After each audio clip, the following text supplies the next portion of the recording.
Good evening. This is the 7th entry in my daily reports on what's happening at General Convention. Two events highlighted today's proceedings.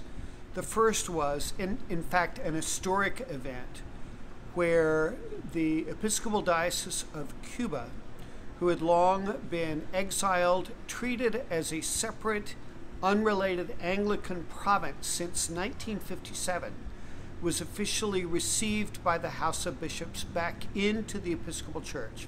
The Bishop of Cuba, the Right Reverend Griselda Delgado del Carpia, was officially received and welcomed back into the House of Bishops.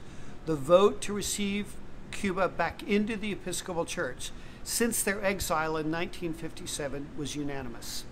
Several bishops, myself included, stood up and spoke in favor of the resolution for Cuba to be officially received back into the Episcopal Church.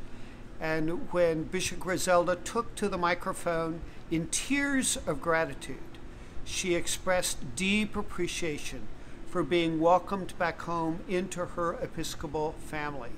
It was an extraordinarily tender and joyous moment, and sets free lots of possibilities for building missionary relationships with what has in fact been a very, very beleaguered and yet faithful congregation of people. So I urge you to give thanks with me that this has happened, and I look forward to how we might more deeply connect with the Episcopal Church in Cuba in the future. The other event of note was the debate around prayer book revision that showed up at the House of Bishops. I reported yesterday that a convoluted resolution came out of deputies, clearly fraught with amendments trying to please every single constituency, that they would get what they want and the prayer book would still be renovated. I reported yesterday that the reactions of the House of Bishops was mixed at best, with the vast majority expressing some kind of genuine opposition, some of which were on theological grounds, some of which were on monetary grounds.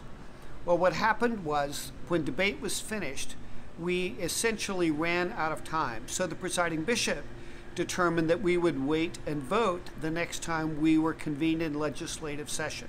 So that happened this afternoon. We had spent the morning in a joint session around issues of ecology and creation care, and so we assembled at 2:15. Clearly, people had done their homework the night before. No surprise. So a serious collection of bishops had come together, written a new resolution which in essence functioned as a substitute motion.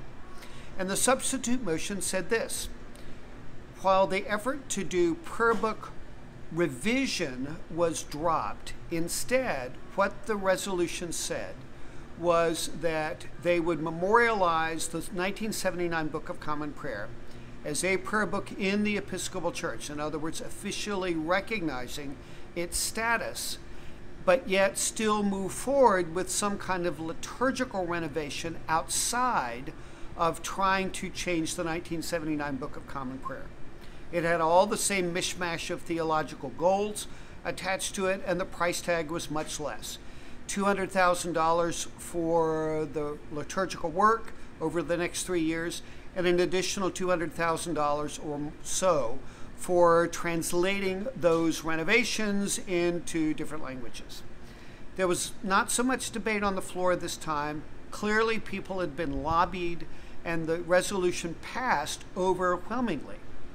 Two things remain.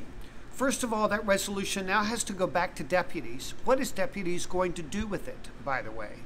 And then the really big question is there going to be money for it in the budget?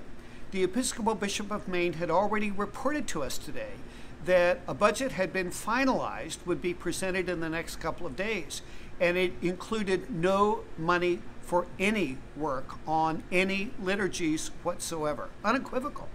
So where are they going to get $200,000 to do these liturgical renovations, even though they're not touching the prayer book, much less $200,000 for translations? That remains to be seen. I will be curious to see what actually ends up in the budget when we sit down and we look at it together. Money's scarce. And there is the overwhelming sense that even though we're spending money that we honestly don't have, many of us are still deeply committed to fulfilling the missionary call, which is in the Episcopal Church. And only very few bishops at least believe that liturgical renovation is going to result in new missionary expressions or bring in a whole new group of people into the Episcopal Church. It's been a mythology that's been around for a while, but it has frankly not proven itself to be statistically true. So we're still in flux, in other words. We'll see what happens tomorrow, and I will look forward to reporting to you tomorrow night what happened. Thank you again for your prayers. They matter deeply and tremendously. Conservatives here and others report, that there is a buoyancy about what it is that we feel, even in the midst of the grind of these daily obligations, and that can only be attributed to prayer.